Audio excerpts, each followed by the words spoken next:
प्यारे बच्चों, ज्ञान डीडी उत्तराखंड के ज्ञानदीप कार्यक्रम में मैं आप सभी का स्वागत करती हूँ।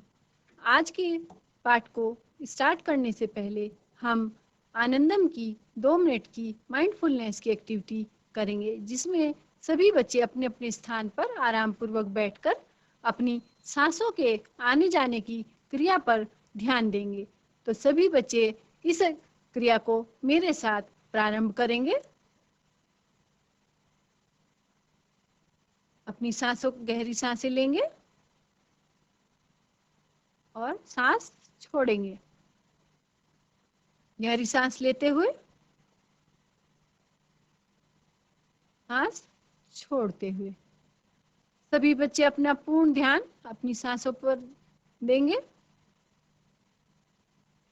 गहरी सांस लेते हुए सांसें छोड़ते हुए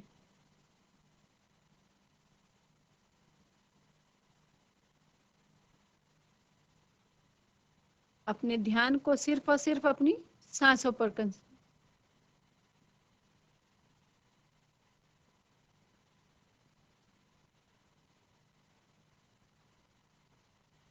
अब सभी बच्चे अपने हाथों को मलते हुए अपनी आंखों पर लाएंगे और धीरे धीरे अपनी आंखों को खोलेंगे। तो बच्चों, यह एक्टिविटी जैसा कि आप सभी जानते हैं, आपके ध्यान को, आपकी स्मरण शक्ति को, आपकी एकाग्रता क्षमता को बढ़ाने के लिए की जाती है। तो अब हम अपने विषय की तरफ बढ़ते हैं। जैसा कि हमने पिछली कक्षा में पढ़ा था दहन के बारे में, अब हम उसी पाठ को आगे बढ़ाते हुए हम ज्वाला के बारे में पढ़ेंगे। बच्चों, आपने अपने घरों में जलती हुई मोमबत्ती को देखा होगा, गैस के चूल्हे को देखा होगा। क्या आपने इनकी ज्वालाओं को में अंतर करने की कोशिश की है कि उनकी जो ज्वाला है उसमें क्या अंतर होता है? चलिए आज हम आपको कुछ ज्वालाएं दिखाते हैं। ज्वाला को समझने के लिए देखिए, जैसा कि हमारे पास ये 3 वस्तुएं हैं, मोमबत्ती, ये कपूर और इसमें मिट्टी के तेल से तैयार किया हुआ हमारा ये एक छोटा सा डिबिया जिसे हम बोलते हैं वह है। अब हम इनको जलाते हैं और अलग अलग वस्तु से उत्पन्न होने वाली अलग अलग ज्वालाओं पर हम प्रेक्षण करेंगे। देखिए, सबसे पहले ये माचिस की जो ज्वाला है, अगर आप उसको देख सकते हैं,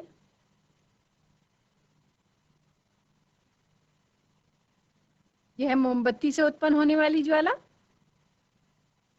यानी दहन की प्रक्रिया में जो हमें दिखने वाला जो अवयव होता है उसे हम ज्वाला कहते हैं। यह कपूर से उत्पन्न होने वाली, आप देख सकते हैं इनका अलग अलग स्वरूप है।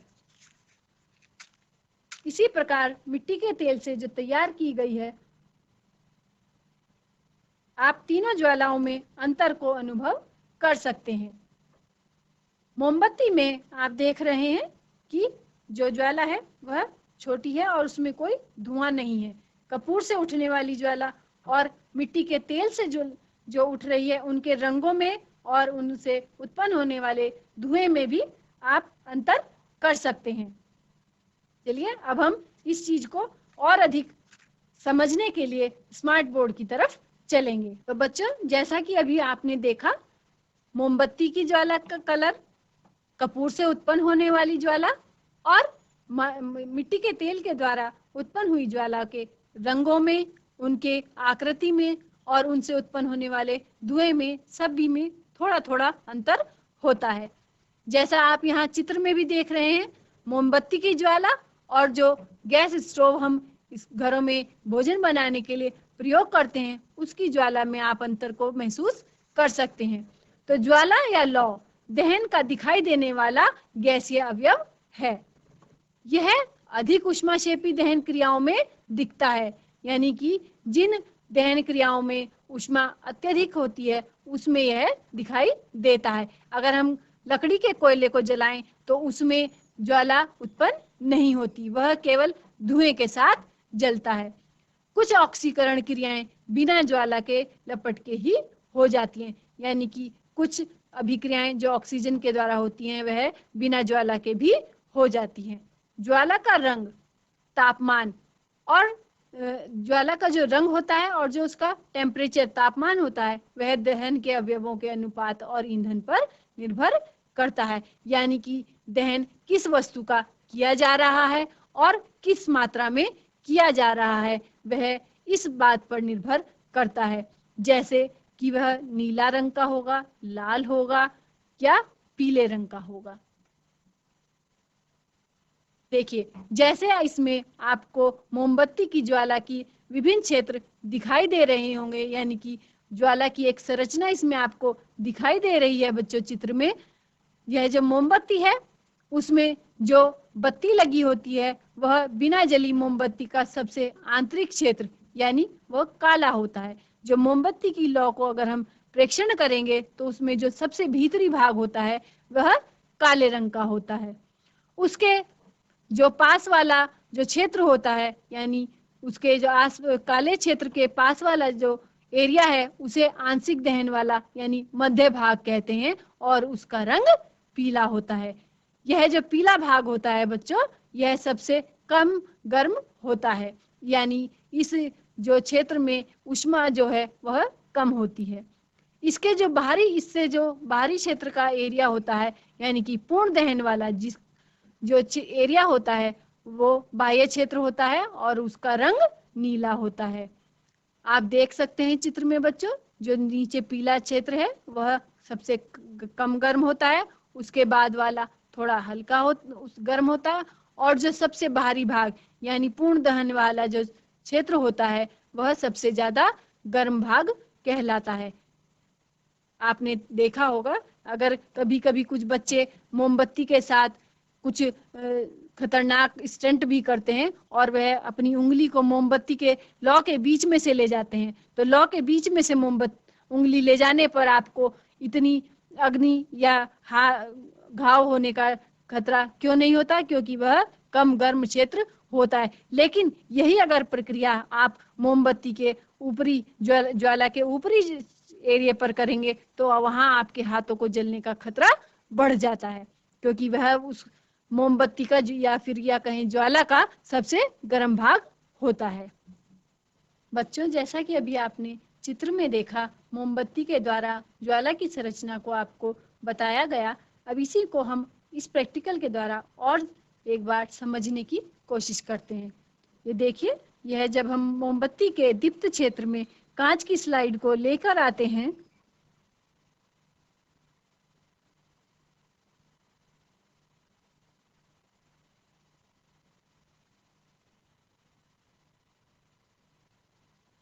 आप देख सकते हैं बच्चों कि इस कांच की स्लाइड पर एक काले रंग का ये धब्बा लग जाता है। तो यह कहाँ से आया? यह जो इसके मोमबत्ती के ज्वाला की जो दीप्त क्षेत्र है, यानी जो इसका जलने वाला भाग है, उसमें बिना जले जो कार्बन कण होते हैं उनके जमाव से यह काला धब्बा इस ग्लास पर बना है। अब हमने जो पढ़ा था कि जो ज्वाला का जो सबसे बाहरी भाग होता है वह सबसे ज्यादा जो है गर्म भाग होता है। यह एक कॉपर का तार है जिसे हम इसके पास लगाते हैं।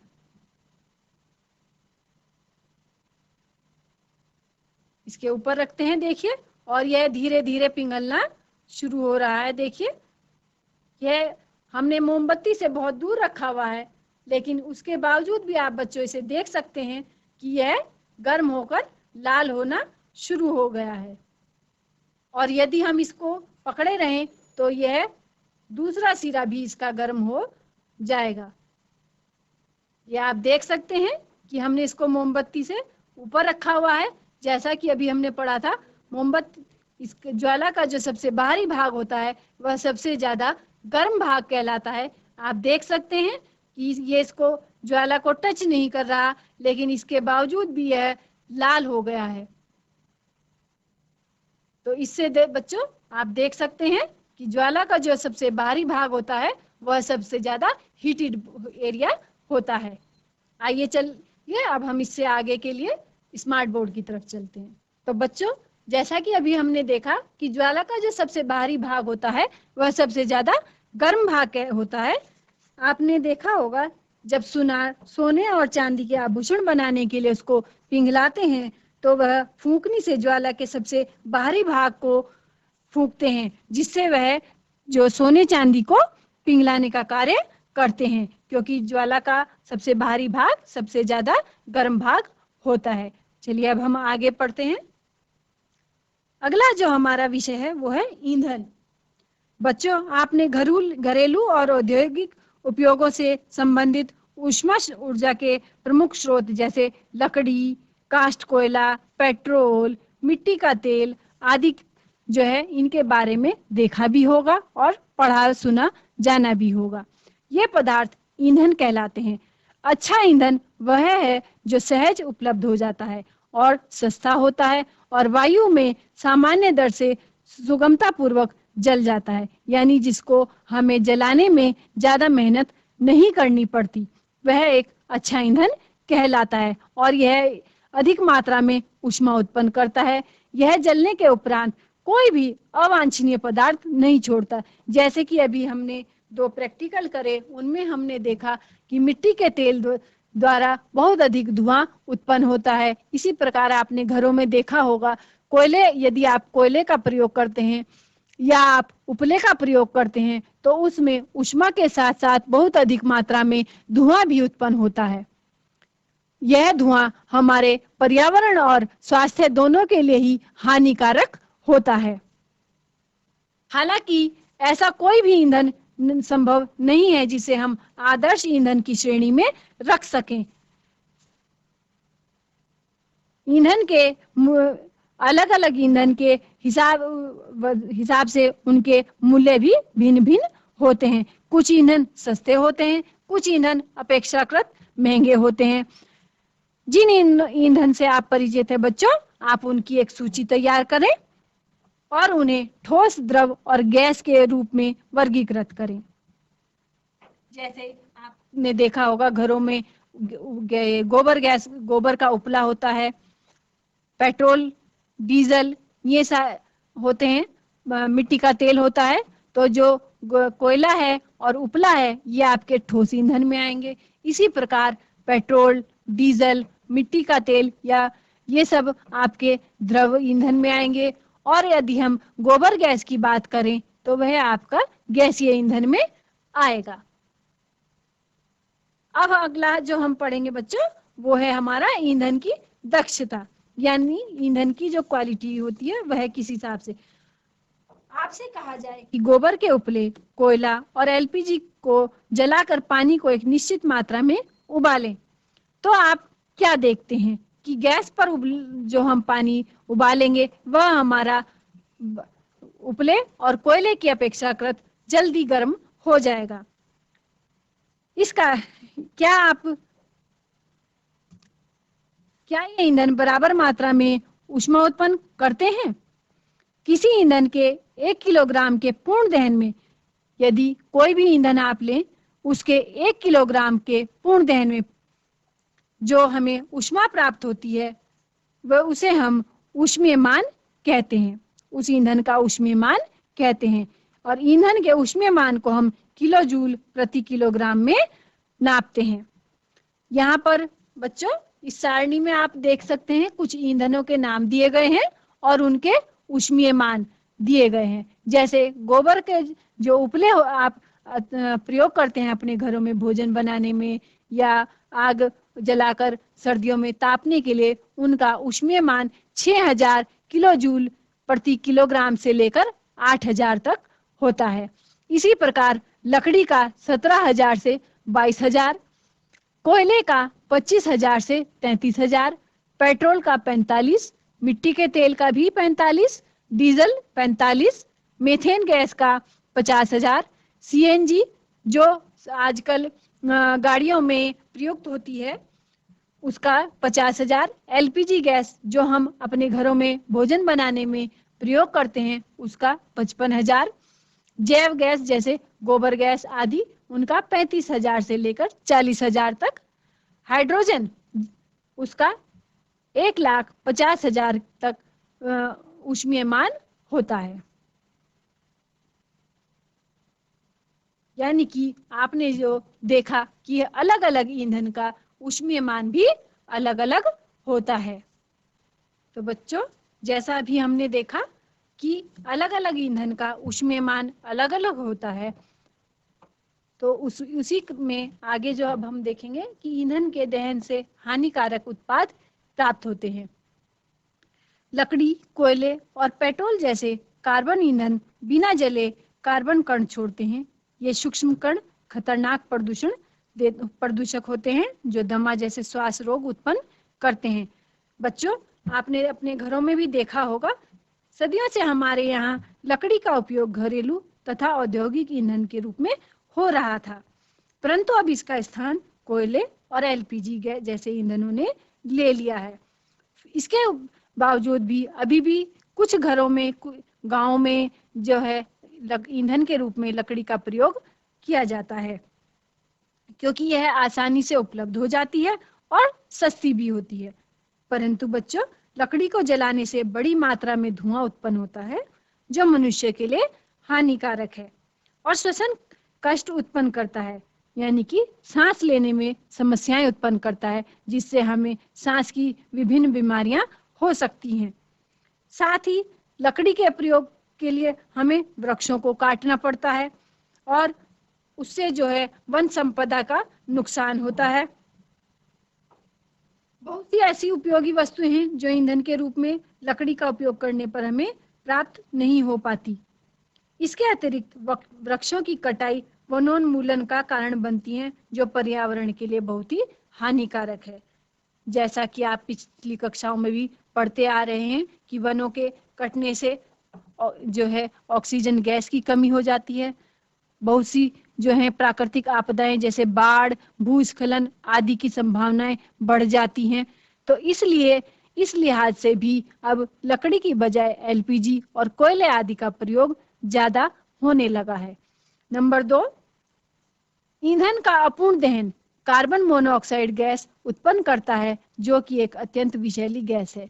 बच्चों, जब देखा होगा आपने, अगर यदि किसी ईंधन को पूर्ण रूप से उसको जलाया ना जाए, वह आधा अधूरा रह जाए, तो उसमें से एक गाढ़े काले रंग का धुआं उत्पन्न होता है, जिसे कार्बन मोनोऑक्साइड गैस कहते हैं। और यह अत्यंत ही विषैली गैस होती है, जो स्वास्थ्य और पर्यावरण दोनों की ही दृष्टि से अत्यधिक खतरनाक होती है। इसीलिए बच्चों, कहा जाता है कि बंद कमरे में कोयला जलाना बहुत खतरनाक होता है, जिससे कार्बन मोनोऑक्साइड गैस उत्पन्न होती है और कमरे में सो रहे व्यक्तियों की मृत्यु भी हो सकती है। इसीलिए कहा जाता है कि जब आप किसी बंद कमरे में रात को सोएं तो कभी भी वहां पर अंगीठी ना जलाएं, क्योंकि उससे वहां पर ऑक्सीजन की मात्रा घट जाती है और कार्बन डाइऑक्साइड और कार्बन मोनोऑक्साइड की मात्रा बढ़ जाने के कारण श्वास लेने में तकलीफ होने लगती है, घुटन उत्पन्न होने लगती है और उस घुटन के कारण कभी-कभी मनुष्य की मृत्यु भी हो जाती है। नंबर 3, ज्यादातर ईंधनों के दहन से पर्यावरण में कार्बन डाइऑक्साइड गैस निकलती है, जिसकी वायु में अधिकता विश्व उष्णता का कारण बनती है। अधिकांश ईंधन जो है वो जलाने पर कार्बन डाइऑक्साइड गैस उत्पन्न करते हैं और कार्बन डाइऑक्साइड गैस की पर्यावरण में अधिकता होने से जो है ये ग्लोबल वार्मिंग की जो समस्या है वह उत्पन्न हो जाती है। पृथ्वी के वातावरण के तापमान में वृद्धि, यानी कि पृथ्वी का जो टेम्परेचर है उसका बढ़ना विश्व उष्णता का कारण होता है।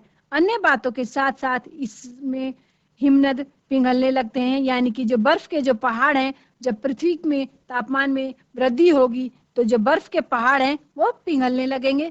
उससे समुद्र का जल स्तर बढ़ जाएगा और समुद्र का जल स्तर बढ़ने से तटीय जो क्षेत्र हैं उनमें बाढ़ की संभावना बढ़ जाती है। ऐसा भी संभव है कि निचले स्तर वाले तटीय क्षेत्र स्थायी रूप से जलमग्न हो जाएं, यानी कि वहां पर जल ही जल हो जाए, जिससे मनुष्य के जान माल की हानि होती है। बच्चों, नंबर 4 है कोयले और डीजल के दहन से सल्फर डाइऑक्साइड गैस निकलती है। यह दम घोटू, यानी कि यह दम घोटने वाली गैस होती है और संक्षारक गैस है। कोयले और डीजल के दहन से जो सल्फर डाइऑक्साइड गैस निकलती है वह बहुत ही ज्यादा दम घोटने वाली गैस होती है। इसके अतिरिक्त पेट्रोल इंजन नाइट्रोजन के गैसीय ऑक्साइड छोड़ते हैं। सल्फर और नाइट्रोजन के ऑक्साइड वर्षा के जल में जब घुल जाते हैं तो यह अम्ल का निर्माण करते हैं। इसीलिए कहा जाता है कि जो पहली वर्षा होती है उसमें हमें नहाना नहीं चाहिए, क्योंकि उसमें अम्ल की मात्रा होती है। ऐसी वर्षा को अम्लीय वर्षा कहा जाता है, जो फसलों, भवनों और मिट्टी यानी मृदा के लिए बहुत ही हानिकारक होती है। मोटर वाहनों में ईंधन के रूप में डीजल और पेट्रोल का स्थान अब सीएनजी गैस ने ले लिया है, यानी कि कंप्रेसिव नेचुरल गैस। क्योंकि सीएनजी सल्फर और नाइट्रोजन के ऑक्साइडों का उत्पादन नहीं अल्प मात्रा में करती है, इसलिए सीएनजी एक अधिक स्वच्छ और अच्छा ईंधन कहलाता है। तो बच्चों, आज जो हमने इस पाठ में सीखा वह है नंबर 1 ज्वाला। आपने देखा कि ज्वाला जो है उस जो दहन की क्रिया में हमें दिखने वाला जो पोर्शन होता है उसे हम ज्वाला कहते हैं। ज्वाला के 3 भिन्न क्षेत्र होते हैं, अदीप्त क्षेत्र, दीप्त क्षेत्र और ज्योतिहीन क्षेत्र। नंबर 2 ज्वाला की संरचना। आपने मोमबत्ती की संरचना के द्वारा ज्वाला की संरचना को समझा। नंबर 3 ईंधन, यानी कि दहन की जो प्रक्रिया होती है उसमें हमें जो वस्तु हम प्रयोग करते हैं, जो दाह्य पदार्थ होते हैं, उन्हें हम ईंधन कहते हैं। यह ठोस, द्रव या गैस किसी भी अवस्था में हो सकते हैं। जैसे कि हम घरों में द्रव अवस्था यानी कि एलपीजी के रूप में इसका प्रयोग करते हैं। कहीं कहीं जहाँ चूल्हे का प्रयोग किया जाता है वहाँ ठोस यानी कोयला और लकड़ी के रूप में इसका प्रयोग किया जाता है। वाहनों में भी यह द्रव अवस्था में, और यदि हम सीएनजी का सिलेंडर प्रयोग कर रहे हैं तो वह भी द्रव अवस्था में इसका प्रयोग किया जाता है। और यदि हम गोबर गैस का प्रयोग कर रहे हैं तो वह गैस अवस्था में इसका प्रयोग होता है। आगे जो हमने देखा वह था ईंधन की दक्षता, यानी कि 1 किलोग्राम ईंधन से जो हीट उत्पन्न होती है उसे हम ऊष्मीयमान उस ईंधन का कहते हैं। यह अलग अलग ईंधन का अलग अलग होता है। जैसे लकड़ी का ऊष्मीयमान सबसे कम होता है, जबकि एलपीजी का उसके मुकाबले बहुत अधिक होता है। इसीलिए आज घरों में एलपीजी का प्रयोग अत्यधिक बढ़ गया है। इसके अलावा ईंधन के दहन से होने वाली हानियों के बारे में हमने जाना कि जो सस्ते ईंधन हैं जैसे लकड़ी, कोयला आदि, इनसे जो है कार्बन डाइऑक्साइड गैस उत्पन्न होती है, जो हमारे पर्यावरण और हमारे स्वास्थ्य दोनों के लिए ही अत्यधिक हानिकारक होती है। इसलिए इसके स्थान पर अब घरों में एलपीजी और वाहनों में सीएनजी का प्रयोग अत्यधिक बढ़ गया है, क्योंकि उसमें कार्बन मोनोऑक्साइड की मात्रा बहुत कम होती है तथा सीएनजी सल्फर और नाइट्रोजन ऑक्साइड भी अल्प मात्रा में उत्पन्न करती है। पर्यावरण को की दृष्टि से कोयला, डीजल, पेट्रोल आदि जो हैं यह एक अच्छे ईंधन की श्रेणी में नहीं आते। वायु में कार्बन की मात्रा बढ़ने से आपने जाना कि विश्व उष्णता यानी ग्लोबल वार्मिंग का खतरा बढ़ जाता है, और ग्लोबल वार्मिंग से जो है समुद्री तटों पर बाढ़ आने का खतरा भी बढ़ जाता है, जो वहां पर रहने वालों के लिए बहुत अधिक खतरनाक हो जाता है। आपने ये भी जाना कि कोयला और डीजल के द्वारा जो सल्फर और नाइट्रोजन के ऑक्साइड निकलते हैं वह वर्षा के जल में मिलकर उसे अम्लीय बना देते हैं। तो बच्चों, आपने ईंधन और ईंधन के से होने वाली हानियों के बारे में भी जाना। अब इस कार्यक्रम को आज जो देखने से वंचित रह गए हैं बच्चे, डीडी उत्तराखंड के YouTube चैनल ज्ञानदीप पर आप इसको देख सकते हैं और अपने साथियों को भी इसके विषय में बता सकते हैं। धन्यवाद।